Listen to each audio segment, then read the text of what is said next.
Hey dolls, this is Helmut Lucero Domagalski. Hey, what's going on? It's Zach. Hey Zach, I hear today's a special something. That's right. It seems like we keep having some surprises for you. This time it's Hues of Humanity. with our girl, Diane Crowe. Hey Diane. Hi, dolls. Mwah. Hues of Humanity. A time where we can talk one-on-one. And learn from someone else's rich and varied experiences. Come on, dolls. Our differences are beautiful.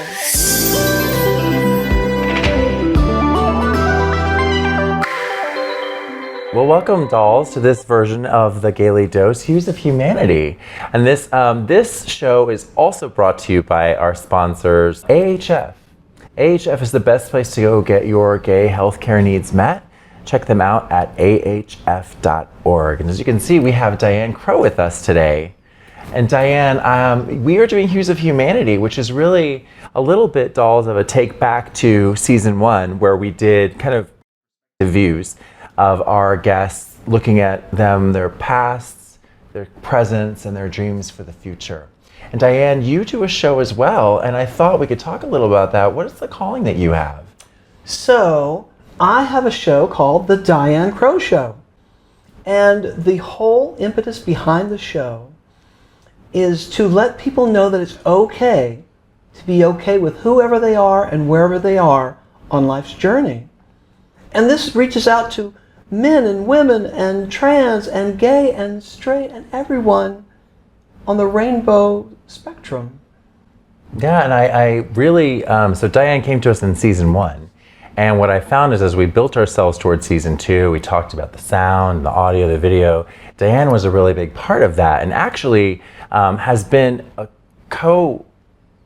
journey person on this with me, right? In this journey that we've had during COVID and post-COVID and reaching out. And I kind of thought for a little bit, dolls, like, why is this a common thing? And what you may not know about Diane is Diane also has children, just like I have 3 kids. I think she's got me trumped, right? 5 children. Yes. I figured out what was causing it and I took care of that. Stop. But 5 children, 5 wonderful blessings. Yeah. And as you think about it, both of us are trying to do our best, I think, with the energy that we have to give it to the queer youth that present in front of us. So we hope that with Hues of Humanity that we're able to help further that bridge. If any of you all are fans of The Dose, you know that Zach has put out there, he really enjoyed our episode with Avery. That was the first trans person that both Zach and I interviewed. And we found that identity and the concept of identity is something that is really core to the queer experience. Diane, I think I told you when I was a young man, I kind of played with, I knew I was attracted somehow to men. Or to the masculine things. But as a young kid, I was really perplexed. So I thought, well, maybe I'm a girl. Maybe I'm a girl. I liked feminine things, and sometimes I took a blanket and maybe wrapped myself up and thought, well, this is a little dress or whatever. And it wasn't until later I realized, no, I'm a boy. I definitely love being a boy. But I was attracted to men. And did you have like identity things that you played with when you were little? When I was little, I, of course, didn't understand masculine or feminine, really. I mean, I know that I loved my mom's soft fabrics, and I loved the colors of the clothes. And in her magazines and catalogs, the shoes were amazing, and the designs were gorgeous, and you get to the men's stuff and just, blah. It was just nothing. It wasn't a gay man's closet. No, it was definitely not a gay man's closet, but it was just boring. And so we would get, new clothes. We'd get dungarees and shirts for school, or a new suit came time for Easter. But I always envied the girls and their beautiful dresses they would get for Easter. And I was like, well, we look okay, but not as good as that. And so I guess from an early age, I really had very, very feminine characteristics and very feminine urges and needs. I think it's interesting how varied and different our experiences are in youth and how we continue that through our adulthood to finally come to terms with being the happiest version of a Diane or the happiest version of Helmut. And so, listeners, I just want to really say that for us, our hope with this series is for you to meet and experience different people, as we said in our intro, and get to explore the various various colors and hues that are our community, and by experiencing those people to become a better version of yourself. Oh, Helmut, I couldn't agree more, actually. Because even though there are so many of us who are gay or lesbian, we don't know enough trans people to know anything about their experience or the things that they go through. Or people who are, trans, male to female, or female to male. Yeah, we're gonna have know. those guests on our podcast. I cannot wait. I'm excited, and I hope you are too, dolls. So we actually have a very special guest with us later today. Cyrus is joining us. I can't wait for that. And then we're gonna have a really great dialogue together with Zach and Cyrus and talk a little bit about the trans community. So, dolls, we're ready to give you the rest of this episode. We are so excited to have you. Oh my God. I love that you're with us. I love that we're sharing these things with you, and may we all learn more and more and open ourselves up to the greater experience of everyone.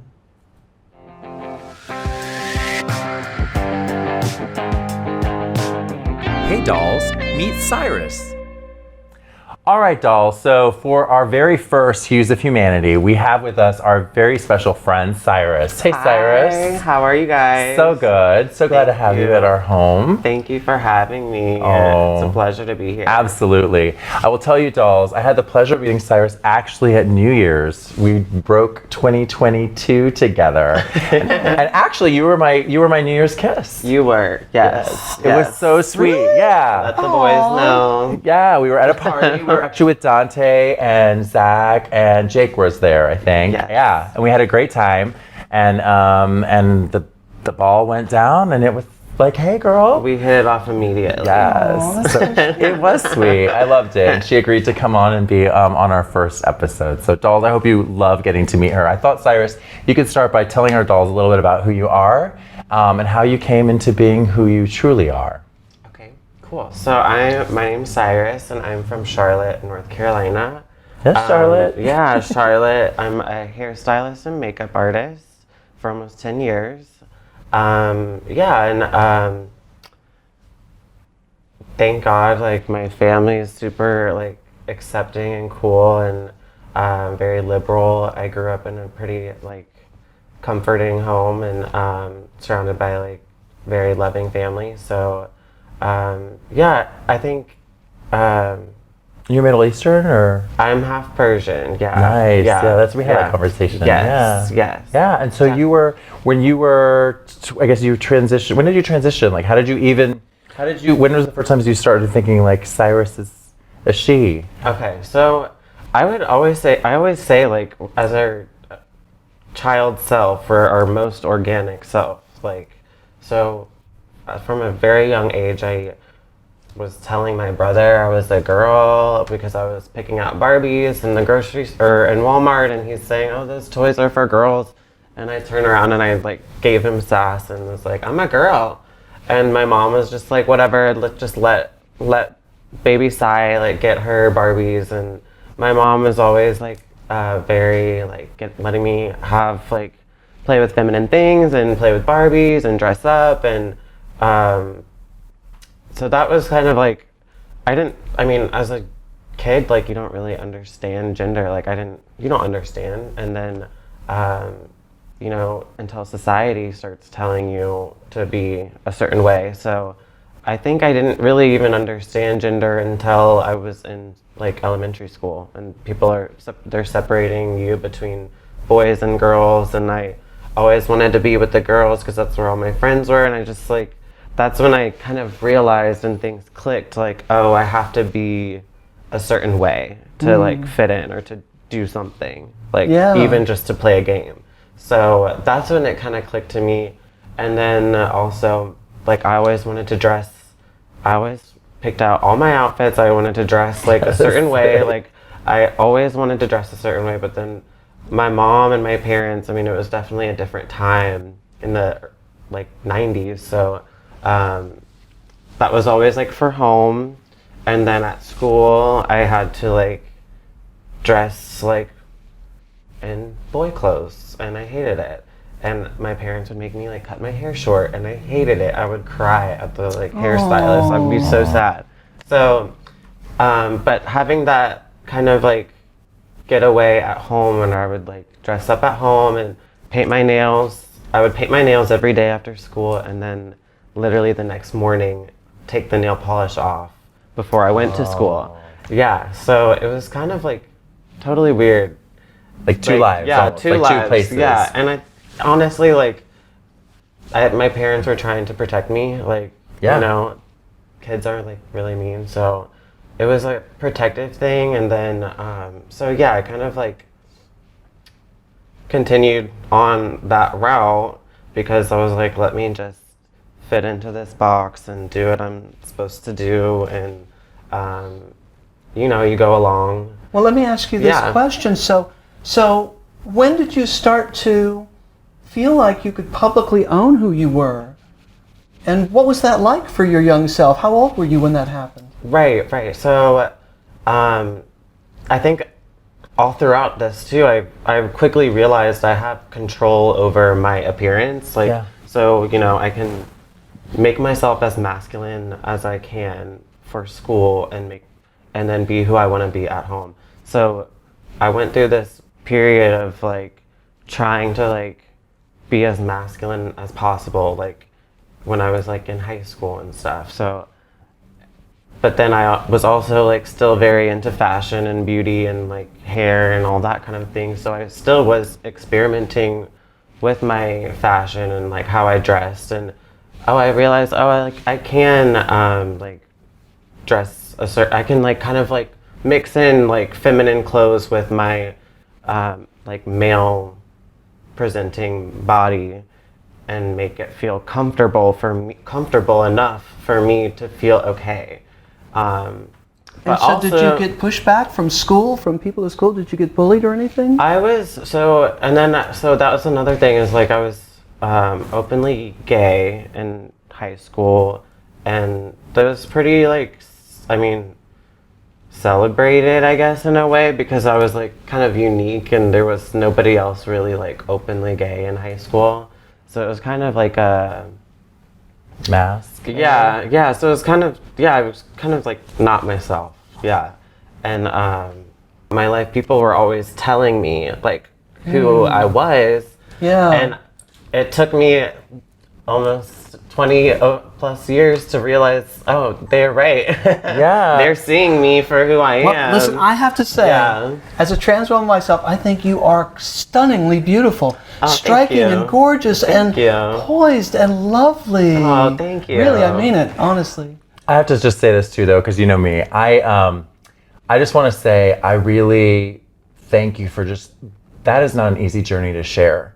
And one thing that I will say as well is that even though I'm a gay man, I feel a lot of those same feelings of like not wanting people to have necessarily discovered it. Right now, I'm a little bit older than you. And so, but those same feelings, a lot older. A lot of those same feelings, the fears of people seeing it, the like how you can be at home versus it's almost like this duality, right?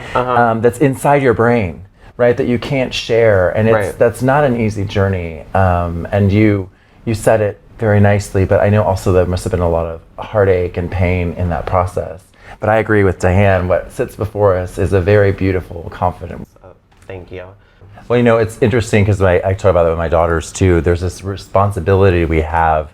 We actually kind of call it pretty privilege, which is whether that's wrong or right.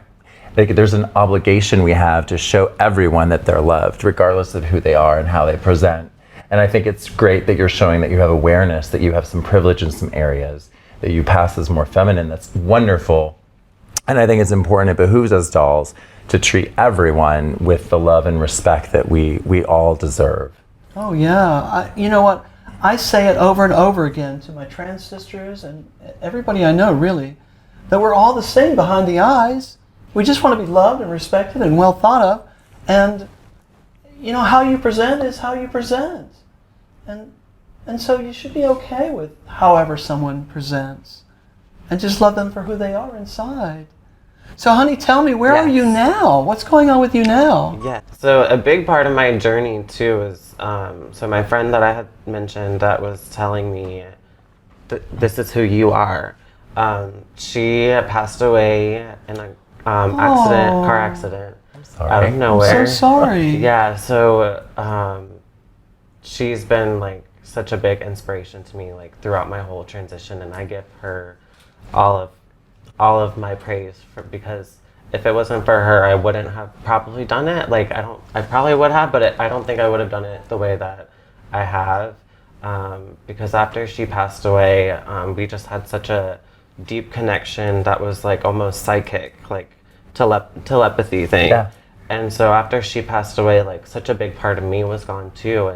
And I made a promise to her because I was like, I can't like live my life in the dark anymore. Like I can't live my life for other people. Like I need to live my life for myself or I'm gonna have lots of regrets.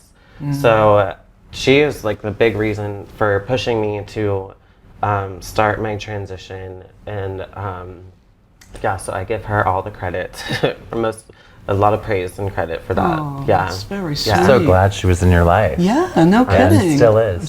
I relate to the idea of like transitioning. Like I don't know about you, Diane, but I feel like it doesn't stop. It's not like you hit an age and suddenly you're like, hey, I'm all fully baked. I keep pulling a new layer down and going like, oh, Helmut, here's another thing you need to work on, you know? I like to think of it as like an hourglass because there's a time where you don't know too much, and then all of a sudden it's like, oh my God, I really understand everything, and then whew, I don't understand anything anymore, and I have to keep going through that process over and over and over again in my life. That's encouraging in a way. Then we're not alone in that. I think because it everybody's in certainly the same happens boat. a lot. Right. So where are you so now? I'm feeling much more comfortable in myself. I don't really have so much worry as I used to. I was such a worry wart all the time. But now I just feel so much more comfortable in myself. And it does take time. Like I did start like hormone therapy, and that is like the first couple of years is like insane. Like you're going through ups and downs, Reacting to the chemical changes, to the emotions of it all, just Like like the hormones. the hormones, and then just all of that. So, and I actually, when I started my medical transition, when I decided like this is what I'm gonna do, I didn't like tell anybody. So I did it all on my own. I did all the research on my own. I went to therapy all on my own, and that was like a big part of like the beginning process. And now I feel like I've done a lot of the work that I can kind of relax and like feel really like comfortable with myself and make like deeper connections with people and have like, you know, more meaningful life experiences and not have like the stress of like, oh my God, I'm not who I'm supposed to be. I'm stuck. So now it's just like I can be present. Good. Yeah. Oh, Good. Good. That's a good place to be, isn't it? Yes. So I have to ask you a question. On a scale of 1 to 10, how would you rate your life from 1 to 10? From 1 to 10, I always think there's a little bit of room for improvement, so I would say like a 9. And what would it take to make it a 10? You know, I think, I don't know. What would it take to be a 10? I always say this to myself actually, like where I am right now is like exactly what I dreamed of as like a little girl. So, like where I am right now is like everything that I'm exactly where I wanted to be and who I always dreamed of. So to me, I'm like, okay, I'm doing something right. And now that I'm more comfortable in myself, I'm like, okay, there's always more goals. Now I can focus on things that are like more of my life decisions that don't even have to deal with my transition. Right. Career, It's just finances, life. yeah. So there's always room for improvement there, but I think I'm almost at a 10. Yay. Yes, This is so nice. I don't often meet new trans sisters. I'm thrilled to have met I'm you. so happy to have met you too. Oh, thank you. Aw. Well, I have to ask you our final kind of question as we do Hues is really about our future, right? So with the dreams we set or the dreams we become. And I'm curious from your perspective in our family, what would you like to see us be more like or do more of as a community? I think it's just really about like uplifting each other and continuing to like knock those doors down, continuing to like be a good example for the community and for the young people out there, and also like inspiring the kids, the new kids coming up. Yeah, and I think it's important to take care of them. You know, we gotta uplift each other. I think that's inspiring. I Yeah. think you're right. Yeah, I mean, it is. It's a big part of the process. Is our youth and how we protect them and celebrate each other. Right. Yeah. Right. That wonderful trans girlfriend across the way, right? Yes. Celebrate her walk and her talk. Yes. I love that. Yeah. Thanks so much for being with us today. Thank you, guys. Thank you. We're gonna have to have more conversation with you in a little bit later. Okay, cool. Yeah. Yeah. Thank you. Open your hearts. It's Trans Notions. Here you Oh, go. thank you, Helmut. You're so welcome. Oh, it's vodka with the side of man. Woo! I love that. Well, listen, girls and guys, and anyone out there that's listening, we all struggle with our self-image. All of us do. I mean, is my hair cut right? Am I wearing the right clothes? Do I have the right shoes? And is it, it's constant over and over again. And we're pounded with advertisement every single day, every single moment. We're pounded with advertising to say that we are not good enough. And we need to buy this or that or the other just to be better. And sometimes we fall to other ways, like, oh my God, that is vodka. But sometimes we fall to other ways which aren't necessarily really great for us. So I would encourage you all to take a moment for yourself and decide who you want to be, where you want to go, and what you want to do.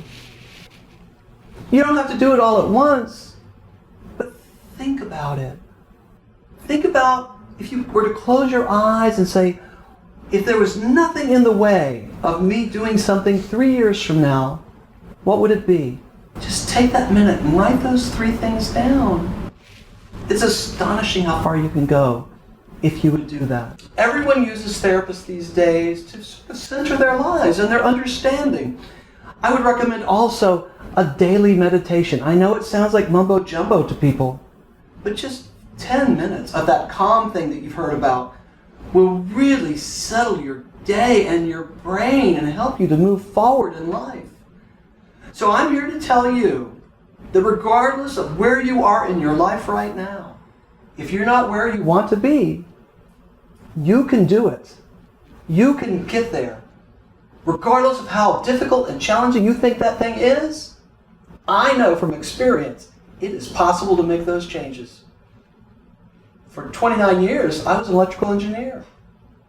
And I fixed X-ray machines and CAT scanners and nuclear cameras. And never really loved that job.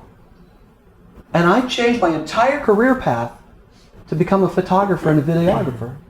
And then, of course, I made the biggest change of all from being a man to being the woman you see before you right now. And I, honest to God, am living my very, very best life. So tonight's trans notion for you is to center yourself, calm yourself, and think about, if there was nothing in your way, what do you want to be and do and feel 3 years from now? So that's it tonight for Trans Notions. Thanks, kids. Bye.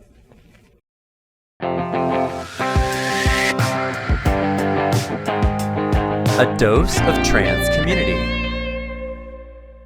All right, dolls. So today I was really excited about having a conversation with our friends really around the trans community and what it's like to kind of come into a community, good, the bad, the ugly. And I thought I'd let Zach talk a little bit because you really helped inspire this episode, Zach. Yeah, so we were talking with our friend Avery, our friend of the Gaily Dose, and it really opened my eyes to what challenges it must be to be trans in this world. And I also wanted to some degree to come out with interviewing both of you in order to kind of give an understanding as to how that might be for somebody who's newly trans, and also try to maybe leave something for somebody who might be having to go through that transition. So I think that that's super important. It's something that you don't hear a lot about, and I'm so excited to have you both here to discuss. Well, I thought your choice of words of coming out today was a perfect choice of words. Yeah? Because that whole coming out thing is so big. So for people who are gay, all right, they're still men, and they stay men. And people who are lesbians are women, and they stay women. But for all the people who knew us as men before, have to come to grips with who we are now and how we present. And so for some people, it's an easy transition. If they like you and they feel good about you already, they're going to like what you're doing because they're happy for you. But for those who are maybe insecure themselves, sometimes they have some real challenges. What do you think? I definitely agree with you, and also I feel like we all are transitioning in our lives. Like we're all going through something, we're all changing and growing. So I think a lot of people can definitely relate to a lot of the things that we're going to be talking about today too. Yeah. I think when you think about changing though, I'm curious, when you're starting this journey, like how do you connect with other sisters or brothers that are also trans? Like, gays, we go to the gay bar, right? And also apps, there's so many, but I feel like it's such a unique journey. How do you even start that as a trans person, try to create a community? So actually, I have kind of a unique situation because when I moved to Atlanta, I didn't know anybody. I just knew my brother and my sister-in-law, and that was it. And actually at the local gay bar, Blake's, I actually met one of my best friends now today, and she actually, both of us transitioned together at the same time. Oh, wow. So we were kind of a unique sisterhood in that way. So I'm kind of lucky and that I got to have that, because I don't think a lot of people do have that either, depending on where you live or just your circumstances. Diane, how was that for you? Well, I'll tell you, for me, I thought I was a cross-dresser. I really didn't know who I was at first. And so so I joined this crossdresser.com, crossdresserheaven.com, and there are 24,000 cross-dressers on there, active members. And that was a great community for me for a while, until I realized that I am trans. I'm living my very best life as a woman. I mean, and so now I have a rather large group of friends who are Facebook friends, I've got almost 5,000 trans Facebook friends. And I don't know, some people will say that, these virtual friends aren't really friends, but you know what? They really do support you. Yeah. And when you're having trouble, or when you're kind of blue, or you're kind of down, they can really pick you up. They can really be a substantial part of your community. Yeah. I wanted to ask this question because I think it's something that can be really hard to talk about. Back in the day, people were outwardly racist, right? If they didn't like black people, they said they didn't like black people, and that's how it was. And then transition into today, where it's like they still might not like black people, but it's still kind of hidden, and it's baked into the cake of legislators and laws. Same with gays. It's like back in the day, if you were anti-gay, it was fairly, okay to talk about how you didn't like gays. And then now it's like, if you don't like gays, you disagree with gay marriage, or you disagree with different parts of the legislative part of gay. What I've noticed around the trans community, it is pretty much acceptable, especially on the conservative right, to just literally just shit on the trans community. And I'm wondering, how do you handle that? That's got to come with a very heavy weight on your shoulders. And we're living in a very interesting time right now, and very, in many ways, a very painful time. I think a lot of things that happen is the portrayal of trans women, back in the 90s, even the early 2000s, on certain shows, or just the way that trans women were always talked about as sex workers or cross-dressers or whatever, and we never really had any representation of serious trans women who are out here that are being successful, doing great things, and we're always put under the bus, or hidden, or it's always a joke. We're always the butt of the joke. Yeah. And then now, because there are so many more openly trans people doing amazing things out in the media and in the public eye, and I think now people see like we are serious people, like we are normal people. We're not just sex workers. Right. Yeah. Yeah. So I think going back to your question, it's like, okay, we are always gonna have that stigma, and people are always gonna like, because that's been ingrained in our society for so long. Yeah. It's always gonna be there. So we're always gonna have to keep knocking down the door. Yeah. Yeah. Well, I think right now, in the world of politics, they always try and find someone to be the whipping boy. Yes. You know, Yep. always. Always. And it used to be Chinese people and Yeah. Irish people and Well, it's back to China because of the coronavirus. on and on and on. Right? It just They're like, keeps going on. you're the reason for the coronavirus. And so, It's like crazy. gays and lesbians have been more accepted and integrated into society now because marriage is legal Right. amongst same-sex marriage. For now. Right? And so, for now, yeah. Yeah. Which is the Keep whole working on other that. thing. But right now, they're using the spectrum of, these are Other- boys that are going to compete with our girls, and we need to stop that. Yeah. And so they're just laying on all the fears that people have. Yeah. And in reality, she was right. We're just regular people like everybody else. Right. We just present differently, but nobody needs to know what's underneath our hood. Right. Yeah. It's a lot simpler to just, okay, gay men and men like each other. That's easy to comprehend. But when you start getting more like changing your identity, changing your look, changing your name, like all of that, it's so much harder for people to wrap their brain around. They're like, why are you doing all of these like things? Like, can't you just like not do that? Yeah. It's Yeah. like- But if you could, but you have to, Yeah, or you so- can't be who you really are. So That's true. Let me ask you this though. So, one thing, you come out, so you've got to deal with the straight world, right? And all of us do. And I think one of the things that really struck me is that you went to a gay bar and you met a trans sister. And the reality is, for us homos, we have to realize that we are a safe space for our trans brethren and sisters. Yeah. Which is important to remember as you're out there grabbing your drink. But the other thing I'm curious about is it hard are all sisters immediately sisters? Or it seems like there's a lot of pressure already in gay men. We compare ourselves with each other a lot. We look to each other for examples and we judge our bodies. We want hot abs. We want this and that. And so there's a lot of conflict and sometimes unkindness within our community. How is it in the trans female experience? Is it always sisters? Is it competitive?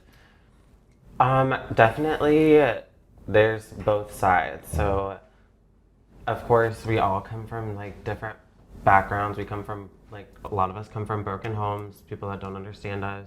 So we do have to make our own families and our own sisters.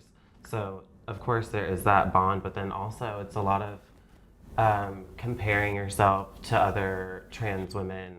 Oh, she's beautiful and has all this done and she's been transitioning for forever and she's amazing, all this stuff, and then you kind of like compare yourself and then it can get kind of like Negative? Yeah. And then of course, or it's like, oh, look at her, like she just started transitioning, like she looks like maybe she's still trying to figure things out and she doesn't look quite put together Yeah. in the way that like that the trans ideal image is. Yeah. Yeah. So it's like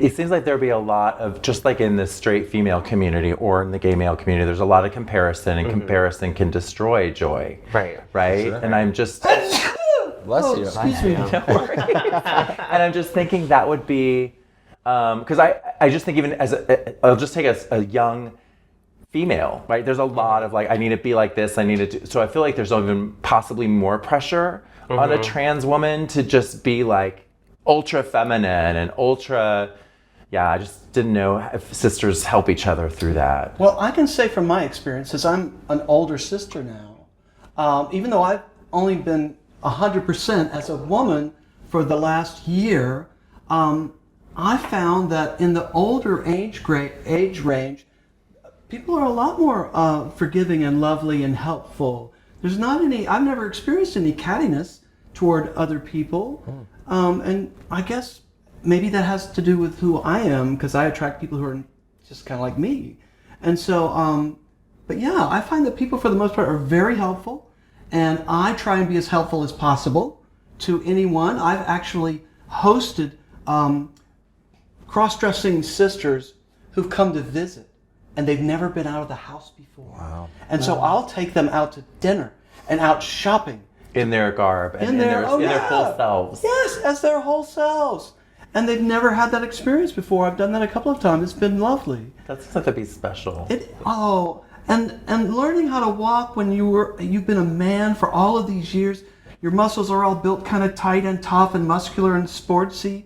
And learning how to walk in a feminine flow is a real challenge and an obstacle to overcome if you want to present as a woman. But I have to tell you, those who are the most successful are those who are the most confident in who they are. Regardless of how they walk or what their hair looks like, it doesn't matter. But if they are happy and embodying their own self, then other people will accept that completely. It's people who see those who are unsure and sort of scared, they go after them pretty hard.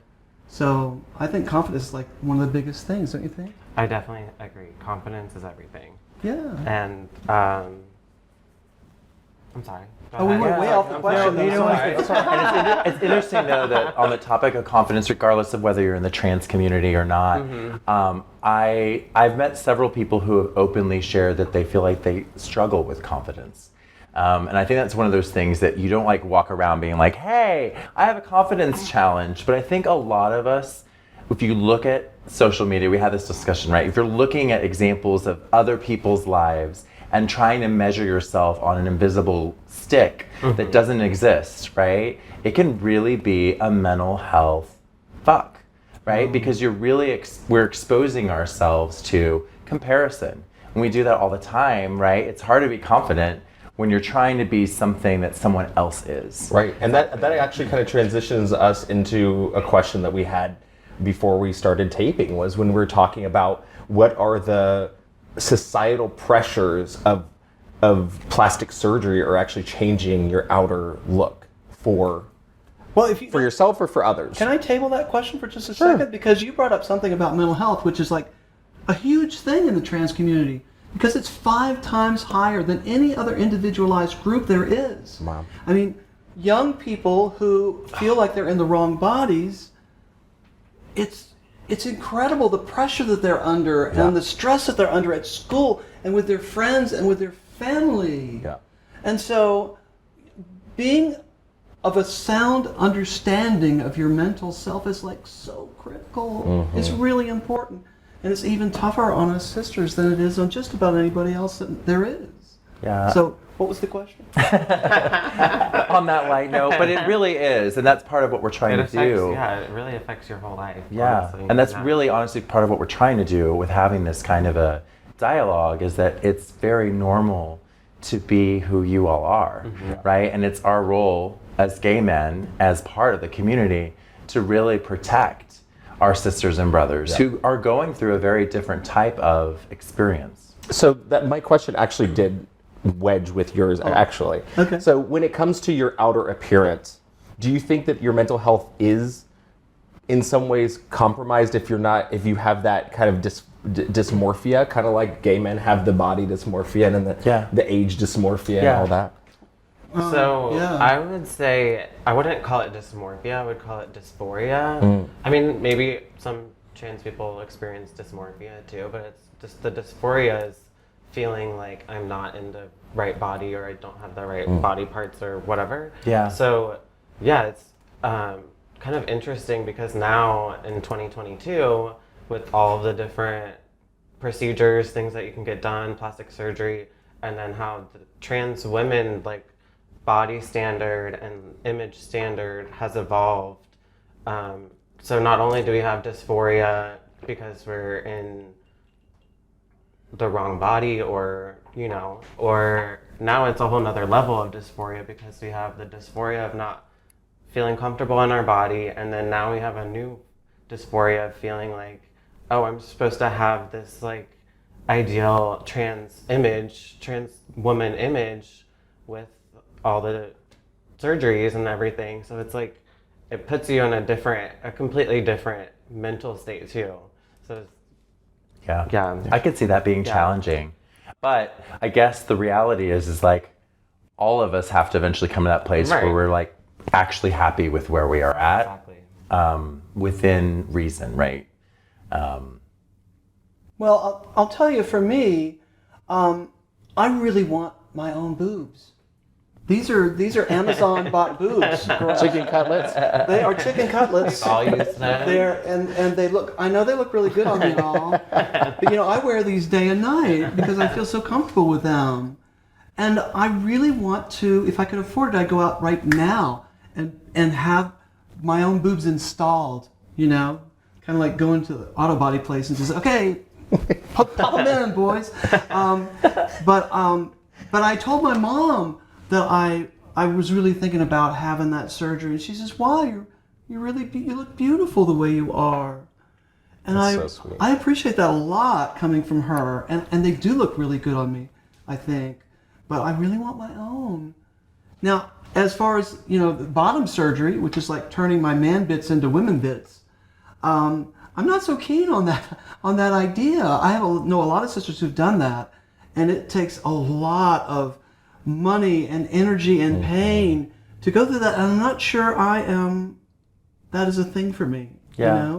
So we're all on our own little journeys. It all comes in different scales. Like she has beautiful lips. I wish I had lips like hers. And it makes me go, ooh, if I could go to someone and say, "Can I have these? Would you make these for me?"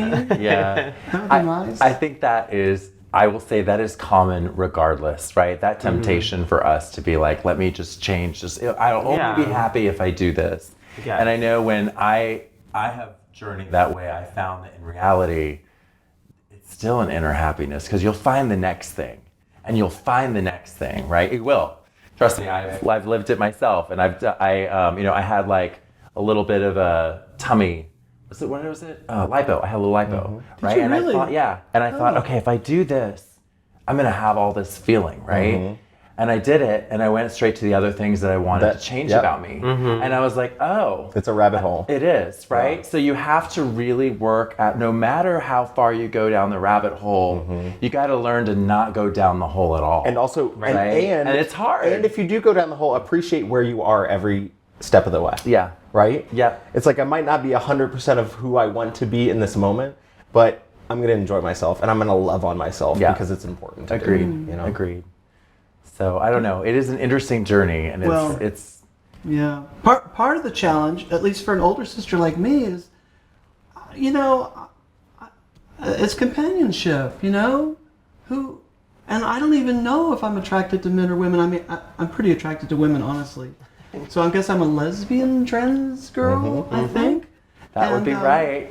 Yeah, that makes it right. How it works. But who knows who's going to be attracted to a trans sister with their man bits? Yeah, there are plenty of people in the sea, and I think that listen, I think we're all single here. Are we all single here? Right? All the single ladies. You're not single. Sorry, she's not single. But I think having trust in the journey, right? And I think it was Clay, right? One of our sweet lesbians on the podcast who said, trust the process, Yeah, she's right? great. Trust the process. And that companionship's out there. And if it's not going to be a romantic one, necessarily, we get it through this kind of community. And that's a really, really important part of our experience.